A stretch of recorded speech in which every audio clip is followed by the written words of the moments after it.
ఈరోజు నేను చెప్పేది కొబ్బరి పాలు ఎట్లా తీస్తారని. మనం రోజు కొబ్బరికాయలు దేవుడి దగ్గర కొడతాం, గుడికి వెళ్తే పట్టుకెళ్తాం, చెక్కలు తెస్తాం, ఎండలో పెడతాం, లేకపోతే ఫ్రిడ్జ్లో పెడతాం, అట్లా పడేస్తాం కదా. ఆ కొబ్బరి చెక్కలు చక్కగా ముక్కలు కట్ చేసుకుని కడిగి అట్లా ఒక జార్లో వేసి, కొబ్బరి ముక్కలు ఒక కప్పు ఉంటే ఒక కప్పు వాటర్ పోసుకోవాలి. వాటర్ పోసుకొని చక్కగా మిక్సీ వేసుకుంటే కొబ్బరి పాలు వస్తాయి.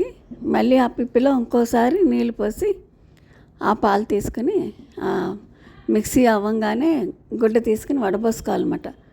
అది తొట్టి ఉంటే టీ వడబట్టే తొట్టి, దాంట్లో కూడా వడపోసుకోవచ్చు.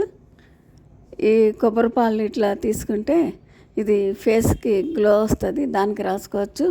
కొబ్బరి పాలు పచ్చిగా తాగొచ్చు, లేదా బిర్యానీలు వేసుకోవచ్చు. అది అప్పడం కూడా వచ్చిన పిప్పి అది కూడా పచ్చడి చేసుకోవచ్చు.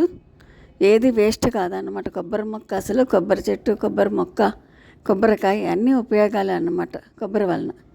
అది కొబ్బరి పాలు ఇట్లా తీసుకొని మనం చాలా వాటికి యూజ్ చేసుకోవచ్చు. ఇప్పుడు కొబ్బరి పాలు తాగమంటున్నారు కదా, అట్లా కొబ్బరి పాలు కింద తాగొచ్చు, బిర్యానీలో వాడుకోవచ్చు, దేనికైనా ఉపయోగపడుతుంది అనమాట. కొబ్బరి పాలు ఇట్లా